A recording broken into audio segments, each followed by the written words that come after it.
what's going on YouTube? Do it with Cody. In today's video we're going to be installing some 3-inch LED pod lights made by Lasfit Auto Lighting. They sent these out. I'm super excited to get them installed. I'm going to go ahead and show you guys the unboxing of these.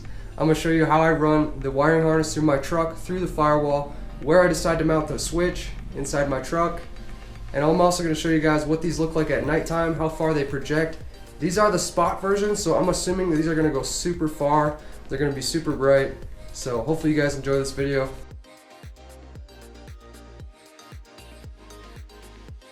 Alright guys, so here's the unboxing of the Lasfit 3-inch pods, 36 watt. Let's go ahead and open this up. Very nice looking box there. The first thing you see is the what's included, specifications, what's in the kit. There's the nice lights there, very well packed, no chance of damage there really. First thing I pull out there is a bracket. There's a pigtail and another pigtail. And the pigtails, I'll stop it right there. The pigtails are for if you want to wire it up yourself and you don't want to purchase the wiring harness. So I will say the wiring harness is $16.99. So I do recommend buying the wiring harness with these guys because it makes it so much easier. The plugs on these are very well made, very well waterproofed and whatnot. There's the other bracket and the hardware in the bottom left there. You see Lasfit's logo on the bottom. And it's aluminum cast shell there, very durable. You can see me knocking on it, you can't really hear it, but it's a very durable case. They're IP67 waterproof based. There you see me with the wiring harness, pulling out the wiring harness there. There's the connections again, very well waterproofed. That's the relay. There is a relay on the wiring harness there, and the switch. Very good switch. It's got the double-sided backing there, so it's easy to stick on anywhere inside the cab. There's the 30 amp fuse and the terminal leads. Alright, here's the website guys, and there's different types of light you can do. SAE fog, so they're SAE rated fog lights if you want to stick them in your fog lights. SAE driving, if you want to stick them in your high beams you could. There's a floodlight option. As you can see, the lens kind of changed there. It's more of a flooded view. The spot is what I went with. Okay, so these ones are available. As you can see, the price is $279.99, and you can go with the yellow lens or the white lens there. So I went with the high-powered white.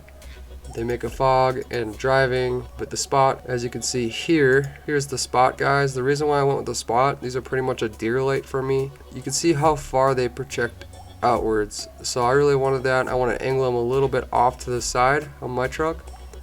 That way they're pretty much a deer light, so if I'm driving down the road at 4 in the morning going to work, I could see any animal on the side of the road, so that's great. But if you're into trails or the heavy trails, you know, maybe a floodlight would be better for you. You can see the image down there, kind of comparing the different lights. Again, the SAE driving, they spelled driving wrong.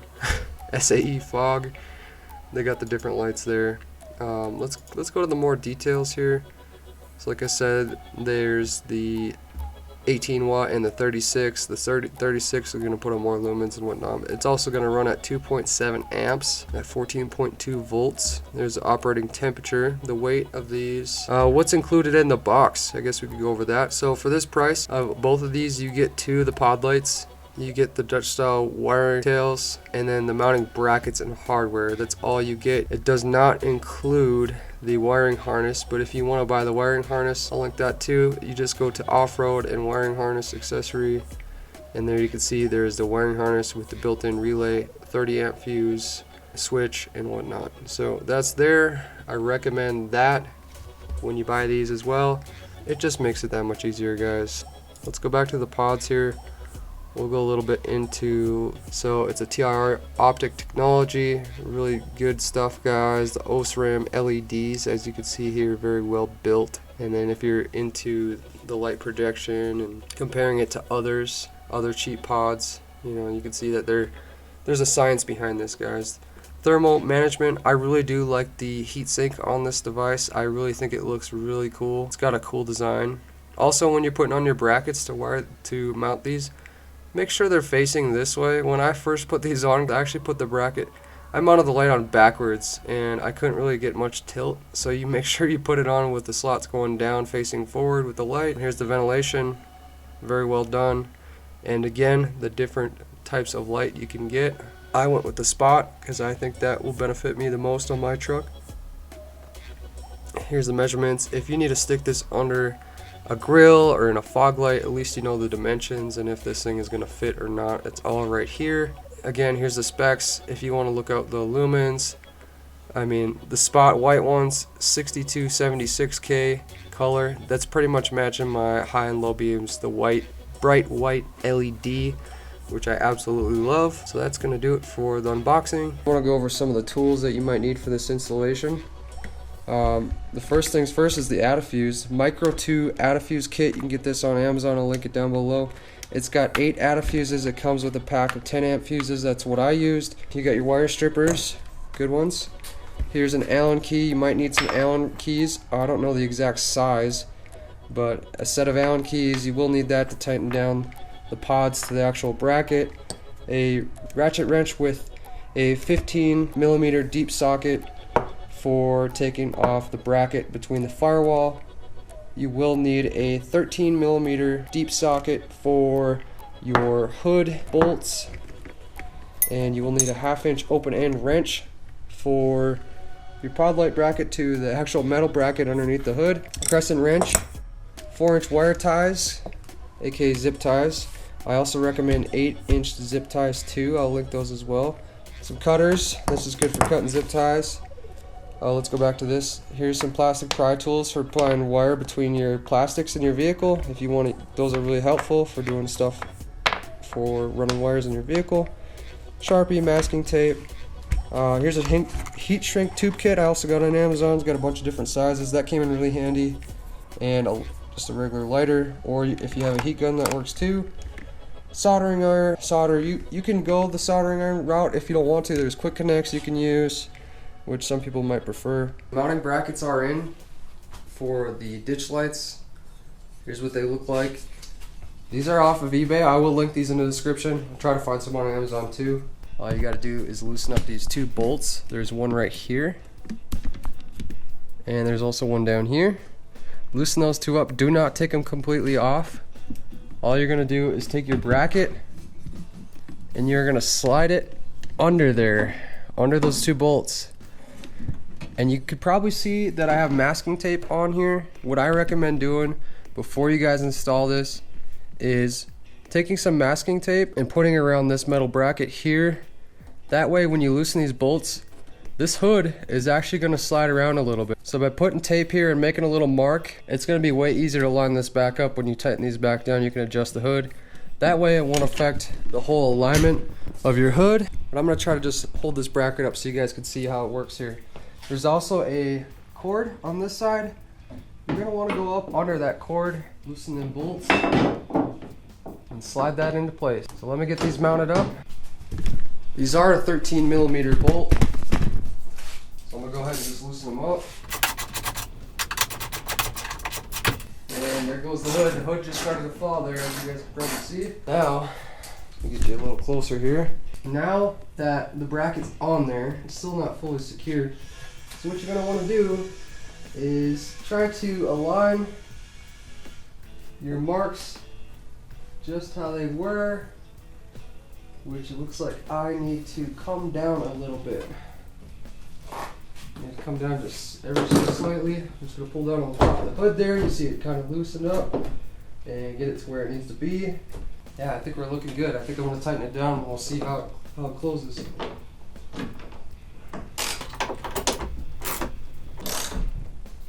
Hand tight there, it doesn't need to be wrenched on too crazy. Let's go ahead and shut this hood now and see how well this closes, how lined up we are before we do the other side. Set it down nice and slowly there. As you can see, there's the bracket. And I think we're good on spacing. I guess we will find out here. Good way you can tell is you can take a look at the gap in between here. Now the hood is still open. Let me just open it up and close it. Seems to close just fine. Now go ahead and do the same thing for the other side. Alright guys, we're getting ready to install this mount to the bracket we just installed. So we're going to go ahead and show you. I'm just going to say real quick before I forget, the slotted side down will be towards the front of the vehicle. So the light will sit out this way. You don't want to install it like this because then you won't have much adjustment ability. So the first thing you're going to do is grab your shorter bolt. It does come with longer bolts, as you can see there. I'll kind of just compare the two. There's a longer and shorter bolt. I recommend using the shorter bolt. That way the longer bolt won't scratch your paint on your hood. So the diagram shows that you want to go ahead and drop the bolt. You're going to do a split tooth washer under there and your nut. So it'll look like that, mounted to the bracket. And next you're going to actually mount the pod itself. So what you're going to do is take these Allen key bolts here, a split tooth washer, a regular washer, you're going to stick out down the outside, and then you're going to take a regular washer on the inside, and you can go ahead and unscrew it into the LED pod. So let me do that right now. As you can see, I got the bolt on there. I just need to tighten it up. But what I'm going to be using is a 1/2 inch open end wrench and a crescent wrench. So I'm just going to go ahead and put the crescent wrench on top just to hold it, and grab my crescent wrench and tighten her down. Get it nice and tight.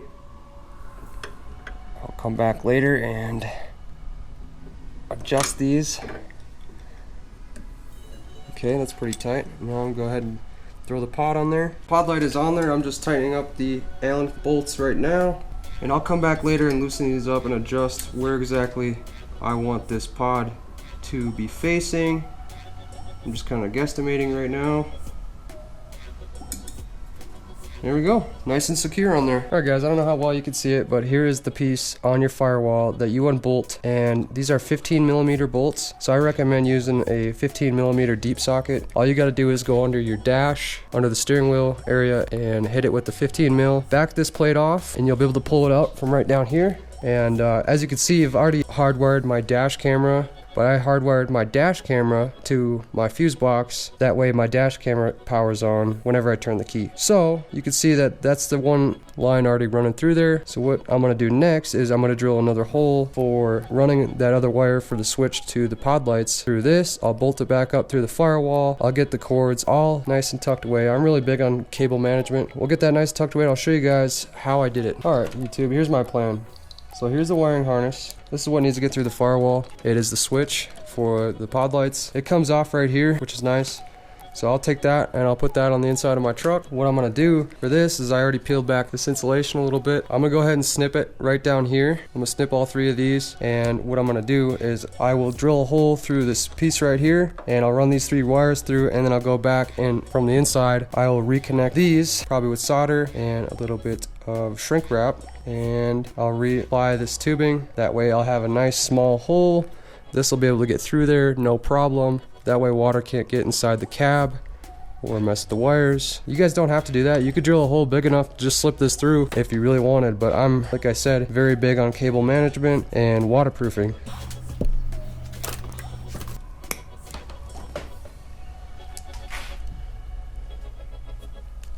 And this is an 18 gauge wire. So if you guys do this, it's nice and easy for you to do. Like I said, you guys don't have to do this route. If you just want to get it done fast, don't want to spend a lot of time, you don't necessarily have to do it. I'm going to do it because I like a nice clean look. Go good, get your 3 wires and pull it through. Drill a hole and we'll pull it through.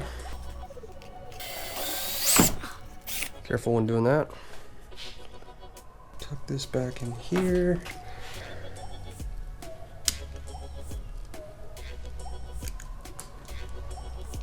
And we'll see if I can get this rubber through there.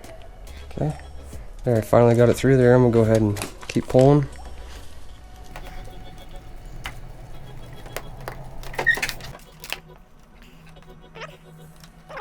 Let's go ahead and run this wire down through the firewall. Here's the wire that I cut, and then I ran through the firewall. There's 3 right here. And then here's that other piece that I was talking about. I'm going to go ahead and connect these. You can already see I got my heat shrink on there. I'm gonna try soldering. You can do it different ways. I chose to solder today because I hate soldering and I need to get better at it. So I'm gonna go ahead and twist these wires together, throw some solder on there, and heat shrink these and cover it back up. So I'll do that real quick here. I got my soldering iron heating up. So let me go ahead and twist these together. There's probably a way better way. I'm probably going to get criticized in the comments for doing it this way. This is the way I've always done it. It's easy. I've never used solder. I've always used other connectors. But I don't feel like using any quick connects or anything like that. I want this to be nice and tucked away and heat shrunk back in the original tubing here. Yeah, so once you twist all these together, if you're not good at soldering, it's a good chance to learn. Okay, I just got a little metal plate here. Try not to burn myself or whatnot. This is why I hate solder, because it's always so hard for me to hold everything together. I'm struggling. And we're just going to touch that heat gun to the solder there. Try not to inhale these fumes. Not very good for you. Get a nice little bead going. The solder wire gets hot, so watch your fingers. You don't want to be holding that too long. There you can see I got a nice little bead of solder on there, and that should hold those two together. Just like so. Alright. Those are soldered. I just dropped it. The solder's done there. Go ahead and kind of just fold that wire back. Take your heat shrink. Careful not to burn yourself. I guess I shouldn't be doing the one I just finished. Bend that back, take your heat shrink tubing and pull that over. The heat shrink is on there. Now you're just going to take your lighter and shrink that tubing. Alright, there you have it. There's your connection there. Let's go ahead and slip this back over just to make it look even cleaner. Probably take some electrical tape to it as well and just tape it off. But there you have it. There's pretty much that. Now you just gotta plug in your switch, mount your switch up. But let's go under the hood and get everything else all tucked up before we go ahead and mount our switch. The next thing I did was I came back and I mounted the relay. So I mounted the relay right here on this bolt. So you can just mount that there, make it nice and easy. I ran the negative to the negative terminal and positive to the positive terminal just to see if they could fit. I didn't have them attached, so I ran the actual wire to the pod lights. One of them I just wrapped up the wire and tucked it up here, ran up the side, and then I went underneath the hood bracket. As you can see here, I got some zip ties. I left the zip ties there so that you guys could see kind of what I did before I cut them. I actually did one underneath the bracket here. I still have to cut this zip tie, and that wire just kind of falls underneath the hood. When I shut the hood, it doesn't get pinched. That's what you want to make sure, is the wire does not get pinched in between the hood and the frame of the vehicle here. So for the other side, the passenger side of the vehicle, I just ran the wire up under here. As you can see, there's zip ties right here, right here, a couple zip ties, probably about 4 total, and I mounted to this metal plate here, and then I went underneath this liner. You can kind of see here, there is a liner, so if you can get up underneath that liner and tuck that wire under there, it's going to be perfectly fine. I went under the middle there, and then here comes the liner. I came out of this side and I attached a zip to this other metal bracket, and I just tucked it underneath and went up with this. This is for your cargo light underneath your hood. So I just attached to that, and here's the plug-in right here. It doesn't get caught on anything. It's a nice area for it to just plug and play to sit, and it's really weatherproof, so there's no worry about water getting in there. Another zip tie, and then again up underneath this bracket here holding the hood, and to the outside again another zip tie underneath the bracket there.